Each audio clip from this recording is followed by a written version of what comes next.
대망의 이식 강좌로 계획했던 이 강좌가 끝 시간이 되었습니다.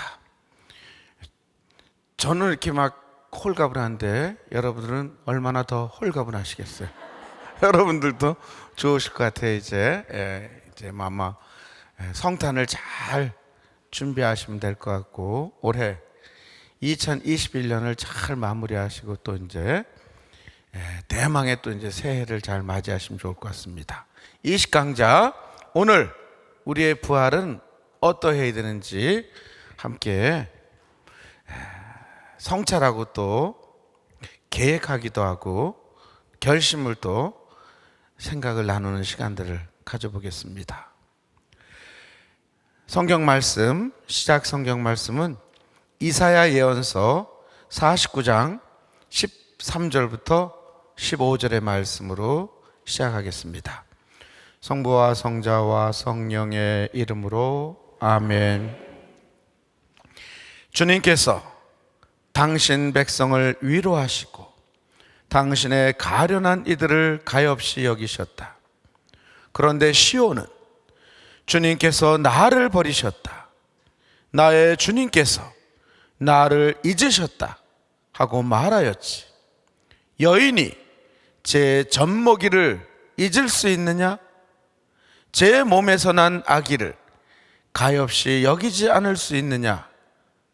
설령 여인들은 잊는다 하더라도 나는 너를 잊지 않는다.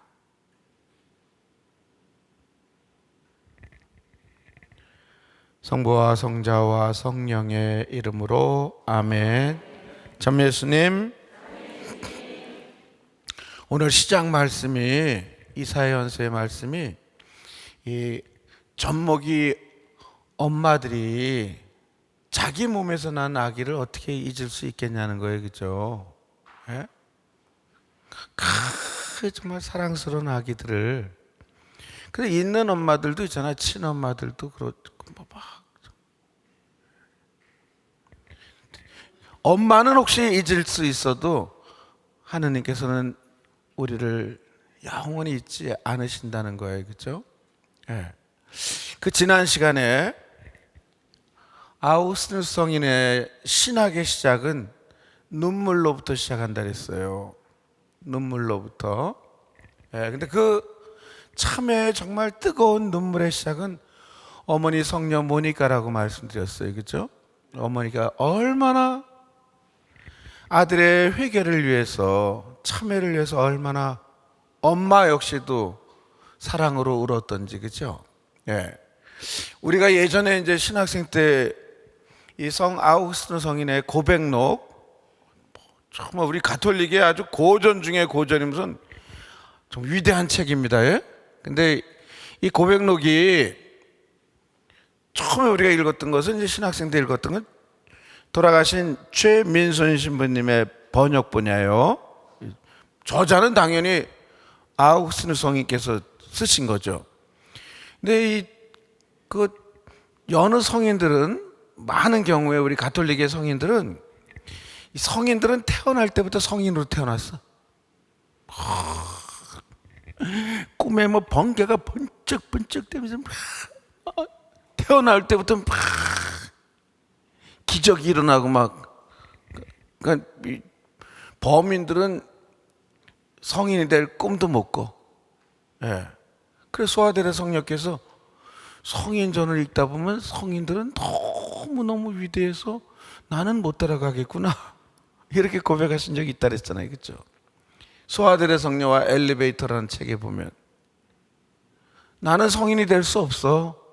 성인은 태어날 때부터 성인하고 태어나셨어. 그래서 못 돼. 그런데 현대 과학 문명의 발전으로 엘리베이터가 있잖아요. 그 엘리베이터를 타고 가면 쭉 올라갈 수 있어. 하늘나라도 그럴 거야. 나를 하늘나라에 올려주실 수 있는 엘리베이터는 하느님이셔. 하느님의 손길. 그러기 위해서는 내가 영적으로 가벼워야 돼. 가벼워야 돼. 뭐가 이렇게 꽉 차 있는 그런 무거운 덩어리면 하느님께서 나를 이렇게 엘리베이터를 쏙 올려. 여러분들 엘리베이터, 작은 엘리베이터 다 모든 엘리베이터 중량이 있어요, 그렇죠? 제가 있었던 예전 사목센터는 500kg야. 500kg. 100kg 몸무게인 사람 5명 타면 삐 소리가 나, 내리라고. 예? 그게 작은 건 더 작지, 그죠? 가벼워야 된다. 이거 영혼이 영적으로 가벼워야지. 이거 제 얘기가 아니라 소아들의 성령의 말씀이에요. 그런데 성인전들을 보면 너무 부풀려 갖고 성인으로 태어날 때부터. 그래서 웬만한 사람들은 다 못 되는구나 이렇게 포기해버리기 쉽게끔. 근데 그러지 못한 성인이 있어요. 아우구스티누스 성인. 이 아우구스티누스 성인은 성인에 대해서 뭐 덧붙일 수가 없어. 고백록이라는 책이 있기 때문에. 이렇게 두꺼워요. 이 최민수 시민의 번역본인데, 이 최민수 시민이 예전에 번역한 것은 우리가 지금 미사 때도 일독서 끝나고 시편 화답송을 합니다. 그럼 그 시편의 화답송은 다 최민수 시민님의 번역본, 시편 번역본을 갖고 우리가 전례 때 쓰는 거예요. 이분이 시인이기 때문에 아주 맛깔진 시어를 가지고 번역을 하셔서 다른 걸로 번역하면 화답성이 너무 밋밋해. 예. 그런데 좀 최민수 시인님 번역본 옛날 번역본이기 때문에 좀 읽기가 좀 현대 말로는 어려워. 이게 무슨 뜻일까? 이렇게 이해하기가 어려워. 그런데 우리는 최민수 신부님에게서도 많은 빚을 졌어요. 이분이 정말 많은 책들을 번역하시기 때문에. 근데 또 예전 교황청 한국 대사를 역임했던 성념 교수님이 있어요. 성념 교수님이 최근에 고백록을 번역하셨어요. 이 책이에요. 제가 2권 다 실어놨어요. 근데 최민수님 번역본은 좀 많이 좀 어려운데 현대 어법이 아니고 시인의 어법이 그래갖고. 그런데 성념 선생님은 정말 많은 우리 신학도들을 위해서 정말 많은 이 교부들의 문헌은 특별히 성령 교수님이 엄청나게 많이 번역하셨어요. 대단한 이 언어의 천재이신데 이분의 고백록은 좀 쉬워요. 현대어법으로 이렇게 번역하셨기 때문에 2권을 다 이렇게 소개하고 있는데, 제가 지금 읽어드리는 것은 최민순 신부님의 번역본이에요. 고백록이. 그래서 아우구스티누스 성인은 당신의 어머니 모니카 성녀에 대해서 고백록에서 이렇게 증언하고 있어요. 아들아, 이제 어머니께서 죽음을 앞두시고 성인에게 마지막으로 유언을 하시는 거예요. 이렇게, 아들아, 내게 있어선 세상 낙이라곤 이제 아무것도 없다. 현세의 희망이 다 채워졌는데 다시 더할 것이 무엇인지, 내가 이 세상에서 좀 더 살고 싶어 했던 것은 한 가지 일 때문이었다. 내가 죽기 전에 내가 아우구스티누스가 가톨릭 신자가 되는 것을 보는 것이었다. 그랬더니 천주께서는 과분하게 나한테 베풀어 주셨다. 내가 세속의 행복을 끊고 그분의 종이 된 것을 보게 되니 그럼 내 할 일이 또 무엇이겠느냐. 천주교 신자만 돼도 아들 아우구스티누스가 회개해서 신앙의 아들로, 하느님의 아들로 돌아오는 것만 해도 감지덕지인데, 이분이 신부가 되고 곧바로 주교가 됐잖아요. 주교, 히포의 주교가 됩니다. 그 어머니 모니카 성녀의 하느님께서 천주교 신자만 돼도 과분한데 주교님까지 만들어 주셨어요. 예? 우리 지난 시간에 말씀드렸잖아요, 그죠? 마산 교구장이신 배경 콘스탄틴 주교님 어머니께서 그죠?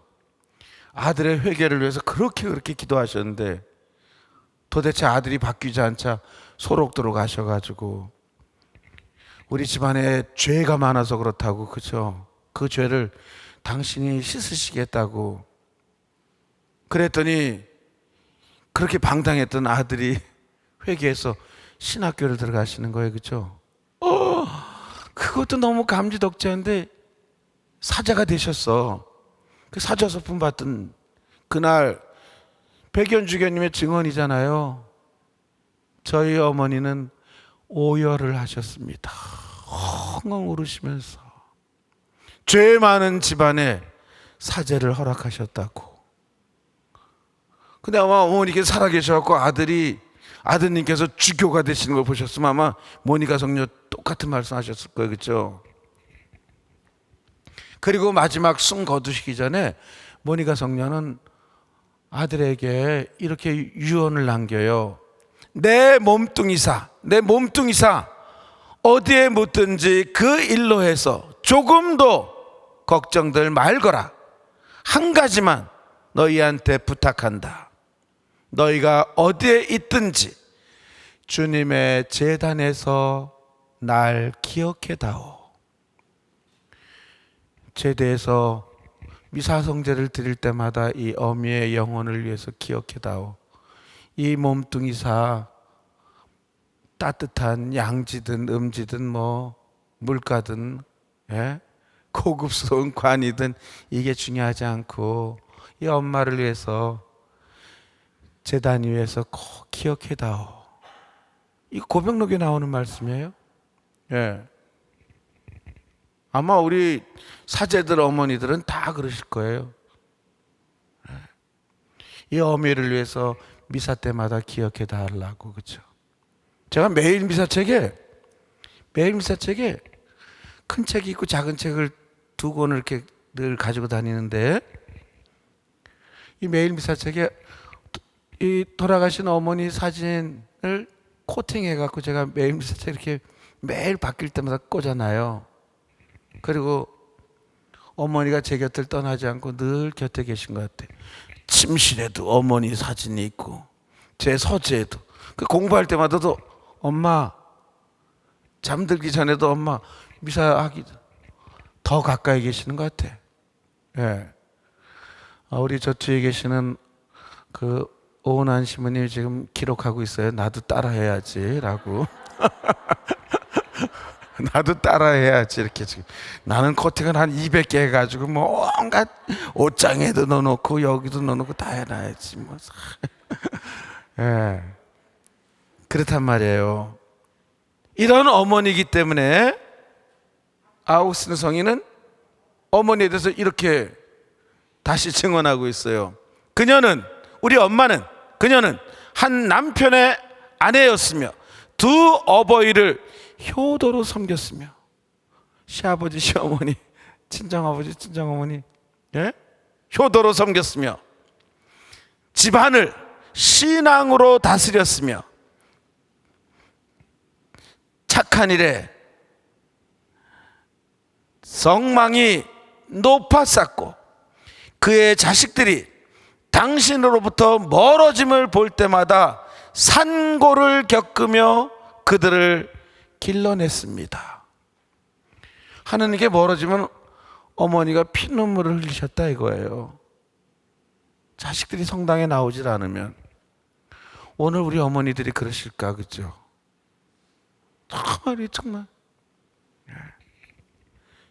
직장에서 쫓겨나면 울면 울었지 뭐 성당 안 나오면 눈물도 안 나와.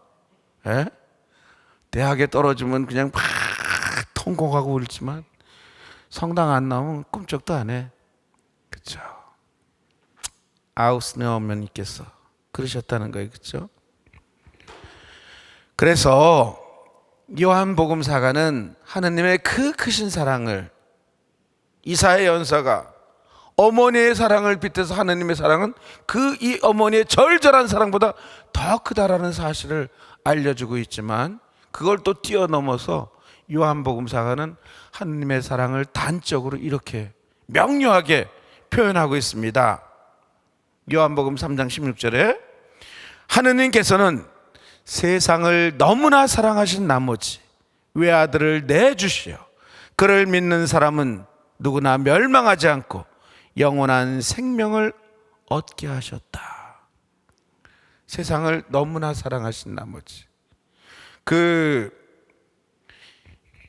이 박주양 신부님의, 우리 동창 신부님인데 박주양 신부님의 책 그리스도론이라는 책을 소개하고 있는데, 이 책을 보면 예수님께서 인간을 너무너무 사랑하신 나머지 인간 사랑에 대한 절절한 표현을 할 때 복음서에 아주 구체적으로 가엾은 마음이 드셨다. 가엾은 마음. 만약에 걷지 못하는 장애를 가진 불구자를 봤을 때, 예수님께서 보셨을 때 가엾은 마음이 드셨다. 그를 보시고, 예? 5천 명이 넘는 군중들이 며칠째 밥을 못 먹고 있어. 가엾은 마음이 드셨다. 예? 외아들이 죽은 과부를 보고 눈물까지 흘리셔. 가엾은 마음이 드셨다. 이 복음서에 가엾은 마음이 드셨다라는 말이 얼마나 많이 나오는지 몰라요. 이건 히라버를 그대로 번역하면, 원문 그대로 우리말로 번역하면 장이 찢어질 듯한 아픔을 느끼셨다. 창자가 찢어질 듯한 아픔을 느끼셨다. 이렇게 번역해 줘 옳다라는 거예요. 예? 그만큼 인간을 사랑하신 거예요. 그 절절한 사랑, 이걸 깨달을 때 우리는 죽음에서 헤맬 수가 없어요. 그죠? 다시 일어날 수 있는 거지. 그 사랑 때문에. 그죠? 많은 사람들이 가족의 사랑 때문에, 특별히 어머니의 사랑 때문에 죽음 끝까지 갔다가도 다시 살아야 되겠다는 각오를 가져요. 그죠?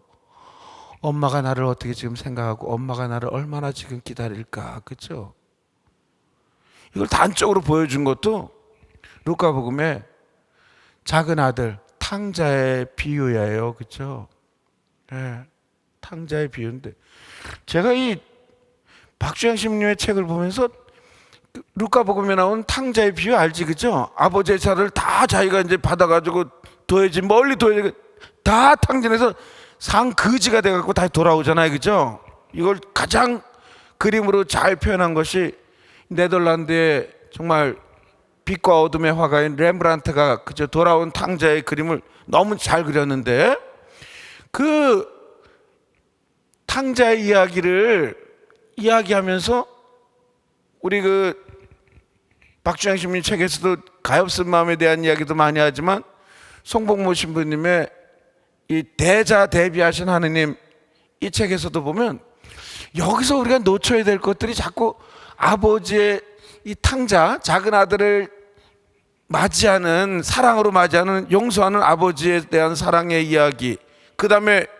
회개하는 작은 아들에 대한 이야기, 삐져가지고 퉁명스러운 큰아들에게 여기에 빠져들다 보니까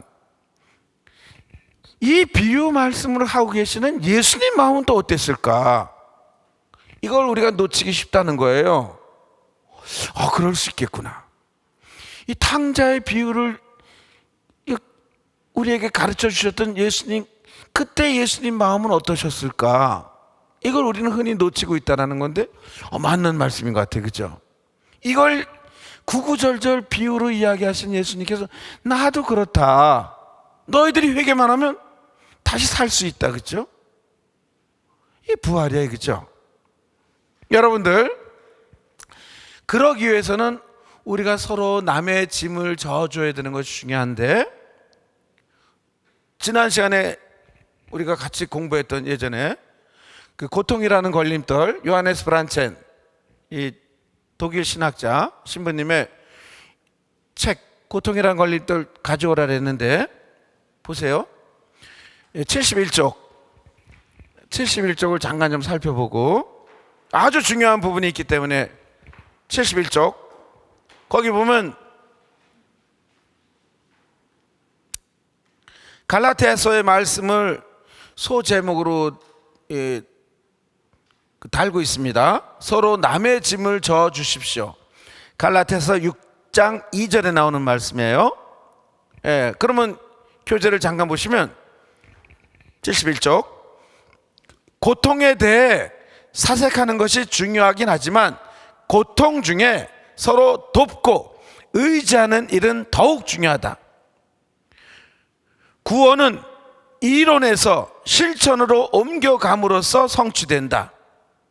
그리스도인은 아름다운 이론이나 변명으로 고통을 피하려는 이가 아니라 고통을 덜어주려고 애쓰는 이, 곧 그리스도의 후계자 바오로 사도의 말대로 서로 남의 짐을 져주는 사람이다. 세상 끝날 최후 심판 때 하느님께서는 우리가 르페브로 주교였는지, 정말 덕망 있는 주교였는지, 퀸 신부였는지, 대단한 신학자거든요. 묻거나 무슨 신문, 무슨 잡지를 읽었는지 묻지 않으실 것이다. 또한 우리가 얼마나 자주 성당에 나갔는지 그 횟수를 묻지도 않으실 것이다.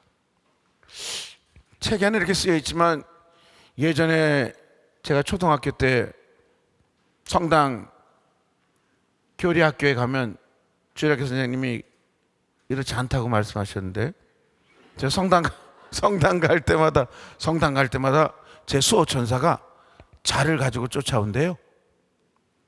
자를 가지고. 그래서 너가 성당 갈 때까지의 거리가 자로 몇 킬로 몇 킬로를, 그래서 다 이거 수첩에 적어갖고 마지막 날에 수호천사가 하느님께 보고한대요.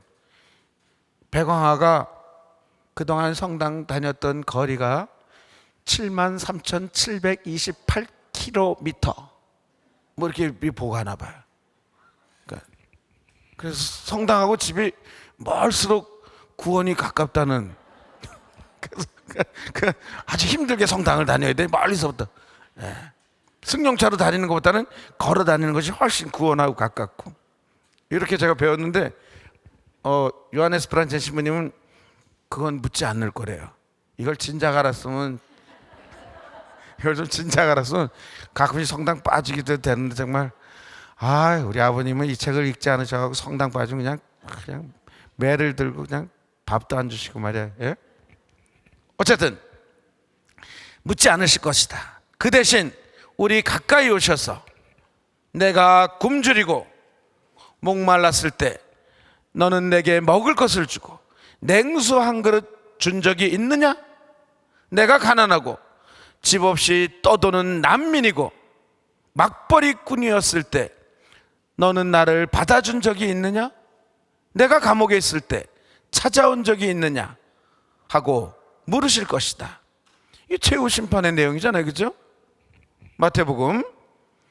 하느님은 가난하고 병들고 굶주리고 억압받는 사람들 틈에서 우리를 만나고 위로받기를 바라신다. 고통은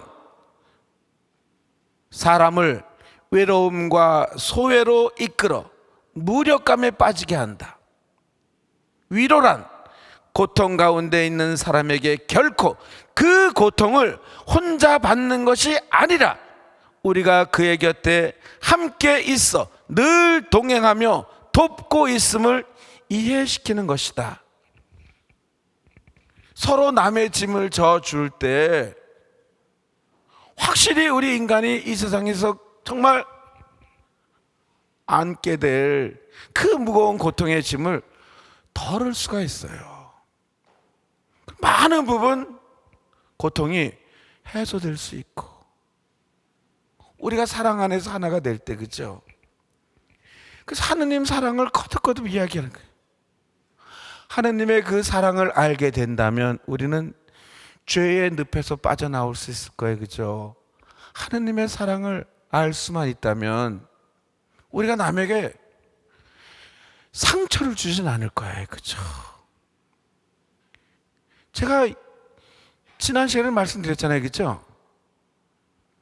냉담을 하는 신자들에게 물어봤어요. 뭔가 상처가 있어서, 고통이 있어서. 지금 냉담 중이거나 예전 냉담을 경험해 보신 분들에게 물어봤다 하지 않았습니까? 그죠? 왜 냉담을 하셨어요? 왜 지금 냉담 중이십니까? 제일 많은 대답이 같은 교우들에게서 받은 상처 때문에. 그렇죠? 그러니 우리 주변에 널 벌어진 고통의 가장 큰 원인은 우리 각자들이야. 그죠? 서로가 주는 상처 때문에 그 고통이 제일 큰 거란 말이에요. 그죠? 그런데 어머니의 사랑을 능가하는 하느님의 사랑을 정말 온몸으로 우리가 느꼈던 사람들이라면 그 사랑을, 그 짐을 서로가 나눠야 된다는 것이잖아요. 그죠? 그래서 다시금 77쪽을 보시면 정말 제가 아주 특별히 하고 많이 인용했던 아주 예화예요. 77쪽. 7살짜리 꼬마가 친척을 방문했다. 아침 식사 중 꼬마의 이모가 뜨거운 커피를 엎질러 손을 대고 말았다. 이모는 된 곳이 아파 쩔쩔 매는데 이모부는 식탁보와 식탁만 닦아내느라 열심이었다. 그러자 꼬마가 이모의 손을 잡으며 말했다. 이제 이모의 손을 잡아주세요. 손을 다쳤잖아요. 다 이해하시겠죠? 저 예전에 지금 여러분들이 가지고 있는 책은 다시 재판하고 좀 교정을 좀 새로 좀 본 건데, 예전에는 그 정신 좀 장애가 있는 7살짜리 아이라고 돼 있었어요. 예전 번역본에는. 예. 그렇게 번역했다. 좀 장애를 가진 분들에게, 또 자녀들에게, 또 좀 부모들에게 조금 뭐가 문제가 생겼는지 이렇게 번역이 돼 있더라고. 예전에는 안 그랬거든요. 7살짜리 이 정신지체 장애를 가진 아이가 이모 집에 놀러 갔다가 이렇게 돼 있어요. 근데 그때 제가 인용을 할 때 이 내용을, 예화를 인용할 때 그랬어요. 장애를 가진 조카가 이제 이모 집에 온 거예요. 그러니까 이모가 뭐 이제 비스켓 같은 거, 뭐 이제 코코아 차 같은 걸 끓여갖고 가져왔나 보지. 그죠? 그러다가 엎질렀나 봐요. 가져오는 길에. 그러니까 이 뜨거운 잔이 쏟아지면서 손을 대어버렸단 말이지. 그죠? 이모는 아파서 절절절절 매. 근데 남편이라는 사람이 그 깨진 컵 조각이라든지 엎질러진, 예? 이 물을 이렇게 뭐 행주로 갖고 걸레로 갖고 훔치고 뭐 이렇게 서로 담느냐고 정신이 없는 거예요. 그죠? 근데 아니 뭐 정신 장애를 가지고 있던 뭐 정상하던 7살짜리 아이가 이렇게 쳐다보니까 지금 이모는 아파하고 뭐 이러고 있는데 이모부는 저거 청소하냐고 난리가 아니야. 그 아이가 가지고 청소하고 있는 이모부 어깨를 흔들면서 이모부 이제 그만 닦고 이모 손을 잡아주세요. 손을 다쳤잖아요, 이모가. 어떤 남편 그렇게도 하지 않는 남편들도 많아요. 예? 뭐 깨진 유리 잔 조각 주워 모으고 뭐 쓸어 모으고 뭐 걸레로 갖고 물 닦고 뭐 이러지 않는 남편들 많다고요. 여러분들 남편들이 그러잖아, 그죠? 칠칠 맡기는 아유, 간저 조심 좀 하지 뭐. 자, 비싼 잔이 더 중요해, 아내 손보다. 예? 여러분들 남편은 다 그러잖아요, 그죠? 예, 그래도 쓸어 모으거나 뭐 걸레로 이렇게 닦는 남편들은 착한 남편들이에요.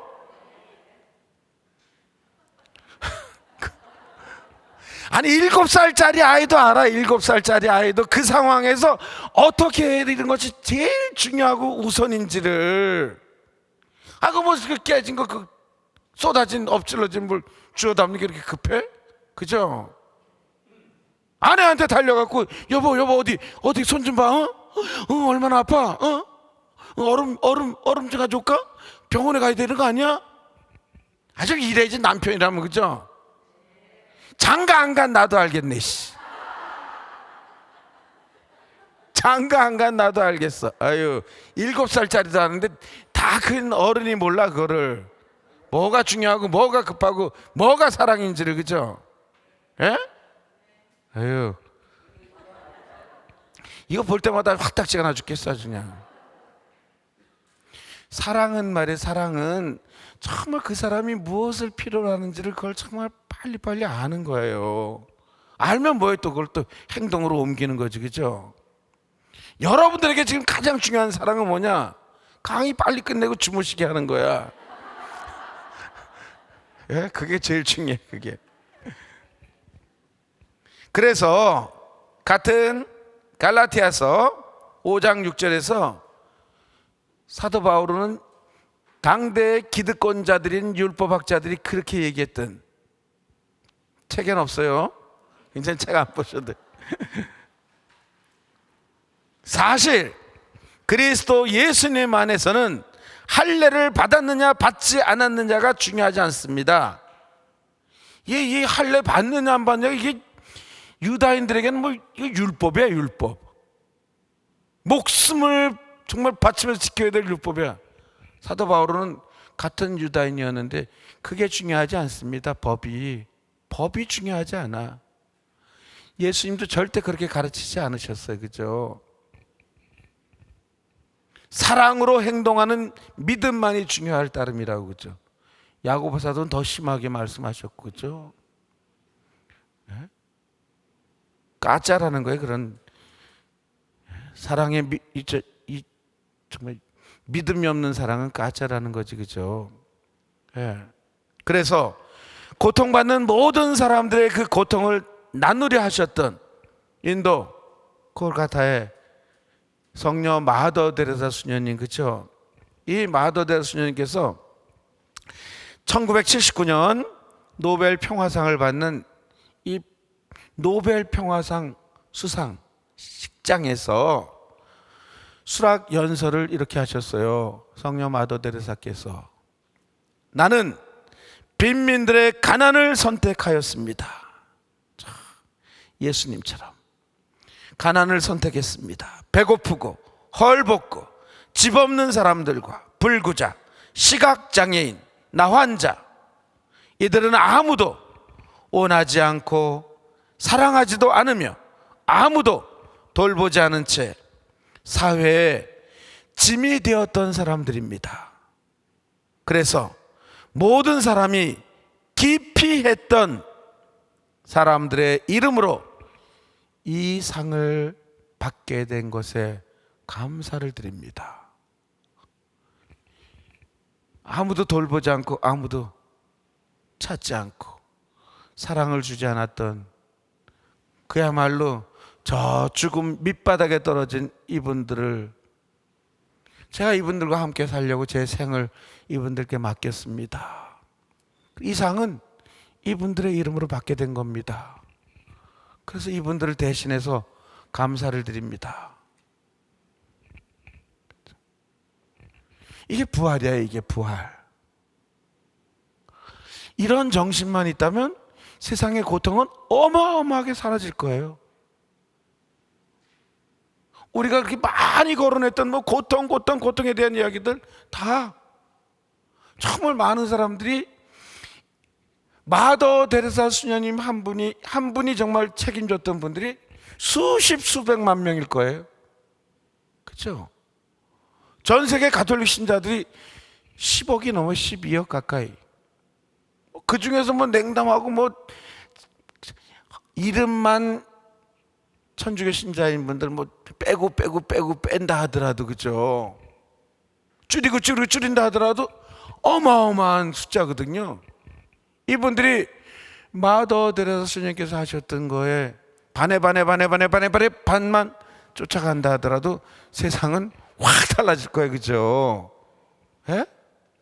고통이 없는 세상이 될 거예요, 많이.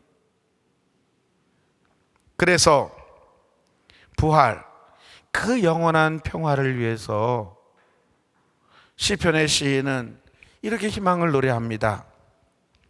시편 126편 2절부터 3절 5절의 말씀으로, 그때 우리 입은 웃음으로 우리 혀는 환성으로 가득하였네. 주님께서 우리에게 큰 일을 하셨기에 우리는 기뻐하였네. 눈물로 씨 뿌리던 이들 환호하며 거두리이다. 그렇죠? 지금 이 지상에서 우리가 수많은 고통 속에서 허덕인다 하더라도 마지막 부활 때 우리가 지상에서 흘렸던 모든 눈물들, 그 눈물들을 하느님께서 말끔히 씻어 주실 거예요. 이게 이제 요한복음의 마지막에 나오는 말씀이거든요. 또 시편에 이 말씀이 요한복음에도. 그래서 우리는 다시금 환호하면서 거둘 것이라는 그 작가, 예전에도 한번 이제 소개했던 책인데, 작가 유에스 선생은 하악하악이라는 아주 이상한 제목의 책에서 이 돈 얘기했었잖아요 그때, 그죠? 예, 어제 일도 기억을 못 하는데, 근데 이 하악하악이라는 책에서 이런 정말 명쾌한 또 이야기를 하고 있어요. 척박한 땅에서 나무를 많이 심는 사람일수록 나무 그늘에서 쉴 틈이 없다. 정작 나무 그늘의 혜택을 가장 많이 받는 사람들은 그가, 나무 심는 사람이 뙤약볕 아래에서 열심히 나무를 심을 때 쓸모없는 짓을 한다고 손가락질 하던 사람들이다. 에? 정말 이 지상에서 눈물로 씨를 뿌리던 사람들은 곡식을 걷어갖고 그 곡식을 자기 입으로 가져가는 예가 그렇게 많지 않아요. 예. 그 척박한 땅에서 나무를 심는 사람들이 그 나무 그늘에서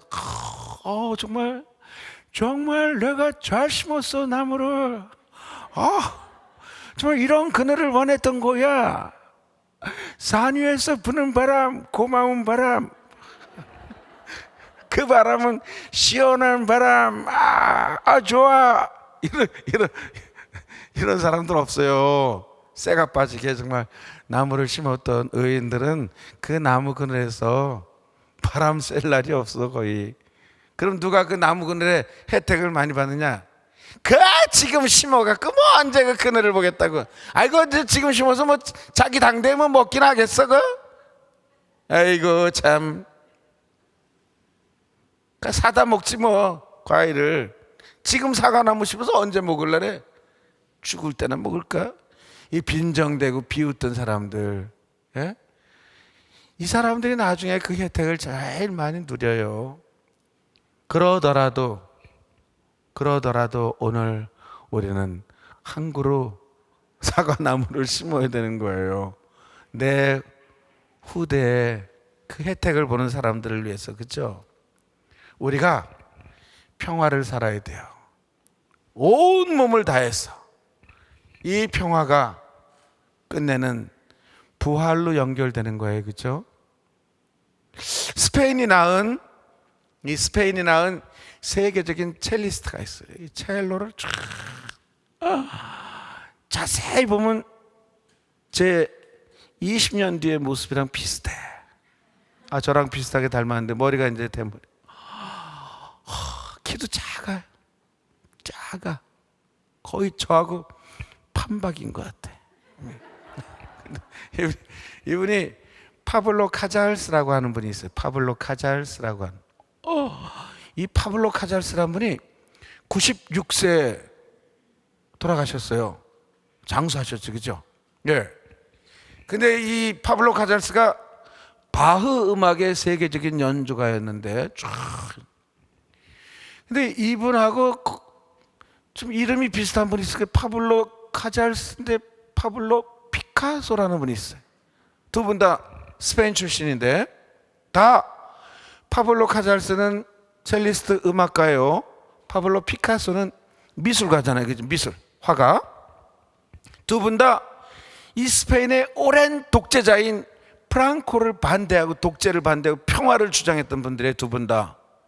예? 그런데 1, 2차 세계대전이 끝나고 유럽이 전 세계가 다 폐허로 다 죽었어. 이제 이 폐허의 죽음 위에 세상을 다시 일으켜보자 이래서 전 세계가 다시는 이 지구상에 이런 1차 세계대전, 2차 세계대전 같은 끔찍한 전쟁이 없도록 만들자 이렇게 결성된 게 유엔이에요. 국제연합, 유엔.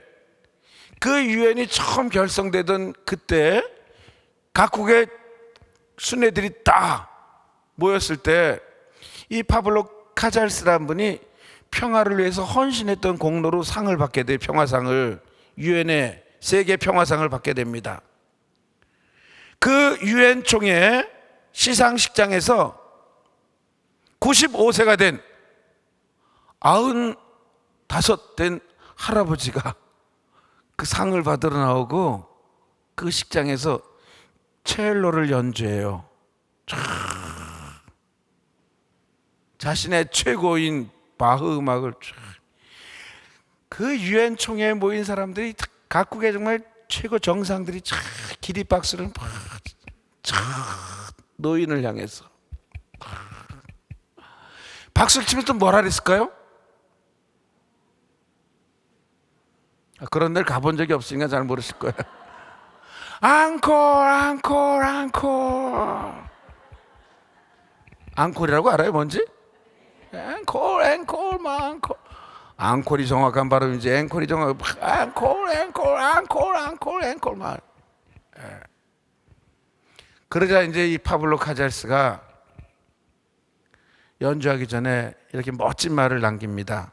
저는 스페인 카탈로니아 지방 사람입니다. 갑자기 발음이 이렇게 멋있어지지? 장발장이 생각이 나서 그래요. 저는 스페인 카탈로니아 지방 사람입니다. 저의 고향의 새들은 절규하듯 호소하며 평화를 새들이 이렇게 노래합니다. 이거 여러분들 한번 파블로 카잘스를 인터넷에 친 다음에 옛날 흑백 동영상을 한번 찾아봐요. 나와요. 지금 찾지 말고 지금 강의를 들어야 될 때. 저희 고향 카탈루냐의 새들은 평화를 노래할 때 절규하듯 이렇게 노래합니다. 95세 되신 할아버지가 유엔 총회에 모인 각국 순회들 앞에서 당신 고향의 새들이 평화를 노래할 때 이런데요. Peace, peace, peace. 오, 이거를 95세 되신 이 파블로 카잘스가 얼마나 힘있게 얘기하는지 몰라요. Peace, peace, peace. 영어로 평화란 뜻이잖아요. 평화. 새들이. 여러분들도 이 세상에 참다운 평화를 절규하듯이 지켜주십시오. 평화를. 그리고 연주를 이 카탈루니아 지방의 민요 새 노래라는 이 민요를 쫙 연주해요. 가슴이 막 그냥 뭉클뭉클해요. 예? 첼로라는 악기가 또 이렇게 현악기 중에서 가슴에 이렇게 품어 안고 연주하는 건 첼로밖에 없어요. 혹시 다른 악기를 들어보신 분?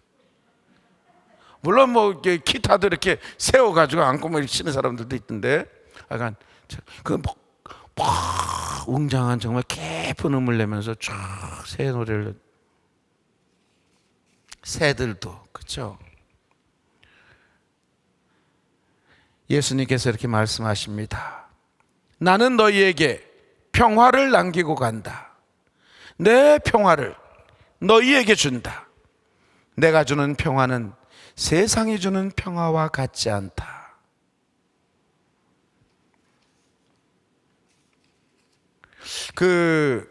우리 교재 말이에요.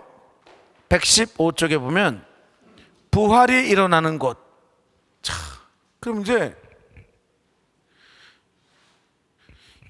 고통을 걸림돌이라고 생각하지 않고 디딤돌로 만들어서 우리는 약속됐던 부활을 향해서 이제 걸어가는 거예요. 그렇죠? 그 부활을 향해 가는 길에 가장 중요한 것이 서로의 짐을 져주는 거예요. 사랑을 나누는 것이고, 그렇죠? 이 사랑을 통해서 함께 부활로 나아가는 거죠. 함께 고통을 이길 수 있는 것이고. 그러면 오늘 우리의 부활은 어떠해야 하는가? 그 마산교구에 이재민 신부님이라는 분이 쓰신 보면 예수는 정말 부활했을까? 이런 책이 있어요. 예수님 정말 부활하셨을까? 근데 그 책 안에 보면 이게 뭐 불손한 책이 아닌데 이 책을 보면 부활이란 죽은 시체가 무덤 속에서 뼈다귀를 끌고 나와가지고 살점이 더덕더덕 붙여갖고 나오는 이게 부활이 아니라는 거예요. 예? 예수님께서 죽은 나자로를 무덤 속에 벌써 죽은 지 사흘이 넘어서 썩은 냄새가 납니다 그러잖아요, 그죠? 썩은 냄새가 나는 나자로를 살리셔요. 나자로야 이리 걸어 나오너라, 그죠? 이리 나오너라.